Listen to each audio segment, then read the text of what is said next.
ঈদুল আজহার নামাজটা আপনি যখন পড়বেন, তখন আপনাকে ১ম খেয়াল রাখতে হবে, আপনি অবশ্যই বড় জামাতের সাথে পড়তে হবে। একাকী ঈদের জামাত নেই। একাকী পড়া যাবে না। আপনি জামাতের সাথেই আদায় করতে হবে। মনে রাখবেন, ঈদের নামাজের কোনো আযান নেই, কোনো একামত নেই। ঈদের নামাজ যখন আপনি পড়বেন, তার আগে আযানও দিতে হবে না, একামতও দিতে হবে না। সরাসরি নামাজ পড়লেই হয়ে যাবে। আপনি এক পাশ দিয়ে যাবেন আল্লাহু আকবার, লা ইলাহা ইল্লাল্লাহু আল্লাহু আকবার, আল্লাহু আকবার, ওয়ালিল্লাহিল হামদ। এটা বলতে, বলতে ডান পাশ দিয়ে যাবেন। আবার অন্য পাশ দিয়ে, অন্য রাস্তা দিয়ে আপনি আসবেন বাড়িতে। এটাই হচ্ছে ঈদের নামাজের যাওয়ার সুন্নাত। আর নামাজ পড়ার পরেই আপনি এসে কুরবানি করবেন ঈদুল আজহার দিনে।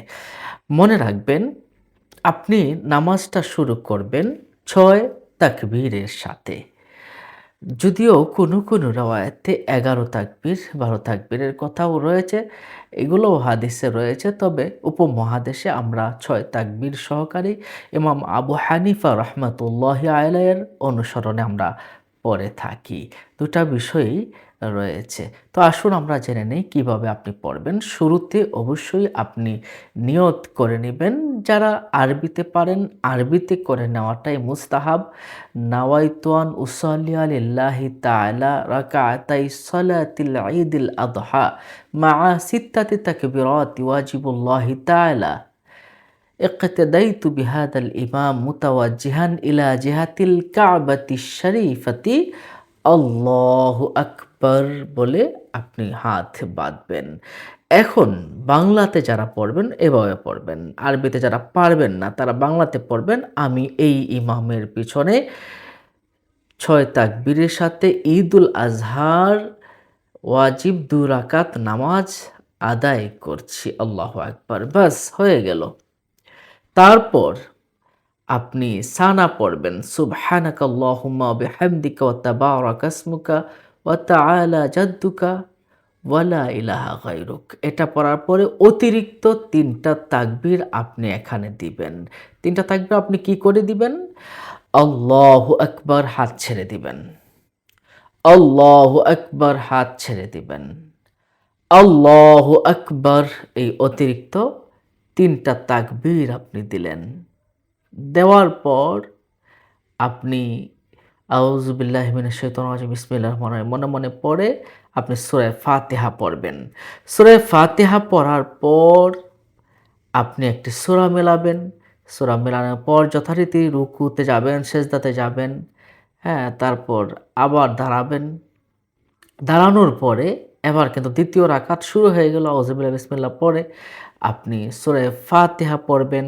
সূরা ফাতিহা পড়ার পরে আপনি একটি সূরা মেলাবেন। সূরা মেলানোর পরে আবার অতিরিক্ত ৩ টা তাকবীর আপনাকে দিতে হবে। কিভাবে দিবেন? আল্লাহু আকবার, হাত ছেড়ে দিবেন। আল্লাহু আকবার, হাত ছেড়ে দিবেন। আল্লাহু আকবার, হাত ছেড়ে দিবেন। এরপরে আপনি আরেকটা তাকবীর দিয়ে রুকুতে চলে যাবেন। আল্লাহু আকবার বলে রুকুতে চলে গেলেন। রুকুতে গিয়ে আপনি রুকুর তাসবিহ পড়লেন, তারপর সামি আল্লাহু লিমান হামিদা বলে আপনি দাঁড়ালেন। এরপর আবার আপনি আল্লাহু আকবার বলে সিজদায় চলে গেলেন। এভাবে আপনি বৈঠকে বসলেন। বৈঠকে বসার পরে আত্তাহিয়াতু, দুরূদ শরীফ, দোয়া মাসুরা পড়ে আপনি সালাম ফিরালেন। আপনি সালাম ফিরালেন। সালাম ফিরানোর পরে একটা কাজ কিন্তু রয়ে যায়। এটা ওয়াজিব। অনেকে আমরা এখানে ভুল করি। আমরা খুতবা না শুনেই আমরা আমাদের বাড়ির পথে হাঁটা ধরি। না, খুতবা শোনাটা ওয়াজিব। খুতবা শুনতে হবে। খুতবা শুনবেন, তারপর বাড়ির দিকে চলে আসবেন। খুতবা শোনার পরে একটা দোয়া হয়, দোয়াটাও পড়ার চেষ্টা করবেন। সম্মানিত দর্শক ও শ্রোতা, এভাবেই কিন্তু আমাদের ঈদের নামাজ আদায় করতে হবে।